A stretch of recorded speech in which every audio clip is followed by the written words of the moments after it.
आईने हिंदी के एक नए एपिसोड में आपका स्वागत है। आज के इस वीडियो में हम बात करने वाले हैं पहले HLFT42 प्लेटफॉर्म के बारे में। HLFT42, जिसको हम मारुत 2.0 के नाम से भी पुकारते हैं, इसको लेकर 2023 में काफी ज्यादा रिपोर्ट्स हमें देखने को मिली। खासकर एरो इंडिया 2023 के दौरान इस पे चर्चाएं युद्ध स्तर पे हुई थी। उस समय इसको मारुत 2.0 की संज्ञा दी गई थी, मारुत का रीबर्थ कहा गया था। लेकिन फिर आता है 2024 का साल। 2024 में HLFT42 को लेकर अपडेट्स मानो गायब सी हो गई। उसके बाद से डिफेंस एंथुसियास्ट के मन में एक सवाल उत्पन्न हुआ कि क्या ये भी सिर्फ एयरक्राफ्ट कागजी कार्रवाई तक ही सीमित रहेगा? क्या प्रैक्टिकली हमें HLFT42 कभी देखने को मिलेगा? तो चलिए आपके इस संशय का जवाब खुद हिंदुस्तान एरोनॉटिक्स लिमिटेड ने दे दिया है। हिंदुस्तान एरोनॉटिक्स लिमिटेड ने कंफर्म कर दिया है कि हॉक 132 जो एयरक्राफ्ट है या हॉक मार्क 132 जो एयरक्राफ्ट है, जो कि बेसिकली एडवांस जेट ट्रेनर्स हैं भारतीय वायुसेना में कार्यरत, इनको जो प्लेटफॉर्म रिप्लेस करेगा वो प्लेटफॉर्म कोई और नहीं होगा बल्कि वो होने वाला है हमारा HLFT42। HLFT42 को इस प्रकार से बनाया जा रहा है कि ये स्टेज 3 पायलट ट्रेनिंग प्रोग्राम को पूरी तरीके से अच्छे से निभा सके जिम्मेदारी को, और ये हमारे तेजस मार्क 2, एमका मार्क 1, मार्क 2 और इसके अलावा ट्विन इंजन डिग बेस फाइटर में एक ट्रेनर की भूमिका भी निभाएगा। इसको लेकर जो फाइनल कॉन्फ़िगरेशन है ये लगभग तैयार की जा चुकी है और हिंदुस्तान एरोनॉटिक्स लिमिटेड और इंडियन एयरफोर्स के बीच में कई राउंड की जो बैठक है ये भी पूरी हो चुकी है। HLFT42 को इस प्रकार से बनाया जा रहा है कि ये एक 4.5 प्लस जनरेशन के फाइटर ट्रेनर की भूमिका निभाएगा, जहां पर ये अपनी एडवांस कैपेबिलिटी की मदद से हमारे जो नेक्स्ट जनरेशन फाइटर को उड़ाने वाले पायलट्स होंगे, जो कि एमका तेजस मार्क 2 टेडबीएफ को उड़ाएंगे, उनको ट्रेन भी करेगा। अब अगर आपको सिर्फ ये लगता है कि ये एयरक्राफ्ट एक ट्रेनर ही होगा और भारतीय वायुसेना सिर्फ ट्रेनिंग रोल में इनका यूज करेगी, ऐसा बिल्कुल भी नहीं है। अगर हम इस एयरक्राफ्ट के मैक्सिमम टेक ऑफ वेट पे नजर डालें तो चीजें ज्यादा अच्छे से स्पष्ट होती हैं।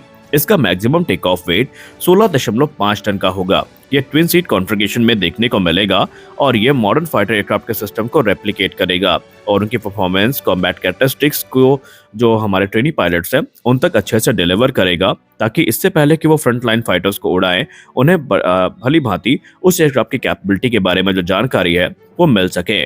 और रही बात इनके इंडक्शन की, तो भारतीय वायुसेना बड़ी संख्या में HLFT42 को खरीदेगी, ये चीज अभी भी स्पष्ट हो चुकी है। अब अगर एक चीज पे हम नजर डालें तो वो काफी इंटरेस्टिंग नजर आती है। इंडियन एयरफोर्स के एक अधिकारी ने ऑलरेडी मीडिया से बात करते हुए कंफर्म कर दिया है कि HAL और इंडियन एयरफोर्स के बीच में जो अभी तक डिस्कशन हुई है, इसमें HLFT42 में जो मेजर कस्टमाइजेशंस हैं उनमें आम सहमति बन चुकी है, ताकि इस एयरक्राफ्ट को सिर्फ ट्रेनिंग रोल में इस्तेमाल न किया जा सके बल्कि कॉम्बैट रोल में भी भारतीय वायुसेना आने वाले भविष्य में यूज कर सके। पहले ये माना गया था कि ये एयरक्राफ्ट एक ऑल मेटल बॉडी के साथ देखने को मिलेगा और इसमें जो बहुत सारे एडवांस फीचर्स हैं, जैसे कि इलेक्ट्रॉनिक वॉरफेयर स्वीट हो गया, fly by wire control system हो गया, एडवांस रेडार हो गया, इन सबको स्किप कर दिया जाएगा और इसमें जो मॉडरेट स्पेसिफिकेशंस है वही देखने को मिलेंगी। लेकिन अब चीजें बिल्कुल भी वैसी नहीं है।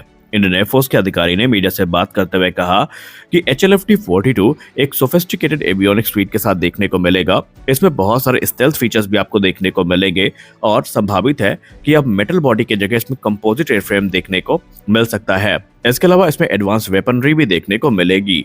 रिपोर्ट्स की बात माने तो इसमें आपको एक एसा रडार भी देखने को मिल सकता है, एक advance fly by wire control system भी देखने को मिल सकता है और सबसे खास बात तो ये है कि ये तकरीबन 10 बियॉन्ड विजुअल रेंज मिसाइल को कैरी करने में सक्षम होगा, जिसमें अस्त्र मार्क 1 मिसाइल शामिल हैं। यानी कि ये एक घातक ट्रेनर होने वाला है जो कि जरूरत पड़ने पर कॉम्बैट एयरक्राफ्ट की भूमिका को भी निभा सकेगा। करंटली अगर हम हॉक 132 एयरक्राफ्ट की बात करें या Hawk Mark 132 advance jet trainers की बात करें तो ये तकरीबन 15 वर्ष से भारतीय वायुसेना की सर्विस में है और ये स्टेज 3 जो ट्रेनिंग है ये पायलट्स को प्रदान करते हैं। और ये पायलट जो इसमें उड़ान भरते हैं इन्हें आने वाले भविष्य में सुखोई 30 MKI और MiG-29 एयरक्राफ्ट जैसे जो एयरक्राफ्ट है उनको उड़ाए जाने के लिए ट्रेन किया जाता है। लेकिन इनमें एक कमी है। हॉक मार्क 130 जो एयरक्राफ्ट है ये बेसिकली पायलट ट्रेनिंग्स की जो रिक्वायरमेंट है, जो कि 4.5 जनरेशन एयरक्राफ्ट के लिए चाहिए, उसको प्रदान करने में अब सक्षम नहीं है और उसके अलावा कॉम्बैट रोल में भी इनका जो भूमिका है वो काफी ज्यादा लिमिटेड है। और यही कारण है कि भारतीय वायुसेना ये चाहती है कि शीघ्र अतिशीघ्र जो एडवांस जेट ट्रेनर है उनको तैयार किया जा सके, जो कि इनहैंस्ड कैपेबिलिटी के साथ में हो और भारतीय वायुसेना की जो सबसे बड़ी समस्या है उसका निवारण वो कर सके। और ऐसे में HLFT42 की भूमिका सबसे महत्वपूर्ण बन जाती है, क्योंकि ये एक क्रिटिकल गैप को फिल कर सकता है। रिपोर्ट्स ये भी इंगित करती हैं कि भारतीय वायुसेना के एक विशेष अट्रैक्शन का कारण ये भी है, क्योंकि जब बात एबिलिटी और कैपेबिलिटी की आती है, खासकर एक जो कॉम्बैट एयरक्राफ्ट में होनी चाहिए, तो HLFT-42 hoc Mark 132 advance trainer के तुलना में डबल कैपेबिलिटी और एबिलिटी को ऑफर कर रहा है। जो कि अगर हम हॉक मार्क 132 एडवांस ट्रेनर की बात करें, तो ये सिर्फ ट्रेनिंग रोल में इस्तेमाल किए जा सकते हैं, लेकिन HLFT-42 एक वर्सेटाइल प्लेटफॉर्म है जो कि कॉम्बैट रेडी भी होगा और इसका इस्तेमाल लाइव फायर ट्रेनिंग में भी किया जा सकेगा, और ये जो एयर कॉम्बैट सिनेरियो है उनको सिमुलेट करने के लिए भी रेडी रहेगा। और यही चीज़ तो पायलट ट्रेनिंग को काफ़ी ज़्यादा कह सकते हैं एडवांस बनाती है। और इसमें जो रियल टाइम वेपन है या रियल लाइफ वेपन है उनके इंटीग्रेशन को हम देखेंगे, और पायलट्स को एक हैंड्स ऑन एक्सपीरियंस मिलेगा जो एडवांस वेपन सिस्टम है इनका, कैसे उनको मैनेज करना है, जिसकी सहायता से वो अपनी जो स्किल्स है इनको इम्प्रूव कर पाएंगे। और जो डुअल रोल कैपेबिलिटी है HLFT-42 की, ये एक ज़्यादा होलिस्टिक ट्रेनिंग एक्सपीरियंस को प्रदान करेगी। भारतीय वायुसेना का फोकस ये रहेगा कि इनके तकरीबन 2 से 3 अलग अलग वेरिएंट को एक्वायर किया जाए, जिसमें से एक डेडिकेटेड ट्रेनर होगा, दूसरा एयरक्राफ्ट जो होगा वो एक लाइट कॉम्बैट एयरक्राफ्ट होगा, और तीसरा एक फुल फ्लेज जो मल्टी रोल ट्रेनर है, मल्टी रोल एयरक्राफ्ट है, वो हमें देखने को मिलेगा। अब बात करते हैं इसमें यूज किए जाने वाले इंजन की। इंजन को लेकर अभी भी चीजें स्पष्ट नहीं है, क्योंकि हिंदुस्तान एरोनॉटिक्स लिमिटेड ने ये कंफर्म कर दिया है कि इसमें ना तो कावेरी इंजन यूज किया जाएगा, ना ही इसमें जनरल इलेक्ट्रिक F414 का इस्तेमाल होगा, और ना ही इसमें F404 यूज किए जाएंगे, बल्कि वो उसमें एक ऐसा हाई थ्रस्ट इंजन चाहते हैं जो कि इसकी कैपेबिलिटी को मैच कर सके। अब कुछ र्यूमर्स ये कहते हैं, कुछ रिपोर्ट्स ये कहती हैं कि इसमें सुखोई 30 MKI के जो AL-31 इंजन है उनको कंसीडर किया जा सकता है। हालांकि चीज़ें कंफर्म नहीं है, क्योंकि एक बार HAL की स्टेटमेंट आई थी कि वो इसमें F414 का यूज़ नहीं करना चाहते, वो नहीं चाहते कि सभी प्लेटफॉर्म में सेम इंजन यूज़ हो, तो इसके लिए इसमें एक हाई परफॉर्मेंस इंजन यूज़ होगा। अब वो इंजन क्या होगा, या तो वो फिर एम का इंजन होगा जो कि भारत कोलैबोरेशन में बनाएगा, या फिर कोई दूसरे इंजन है जो इसके लिए विशेषता सेलेक्ट किए जाएंगे, वो तो बात की बात है।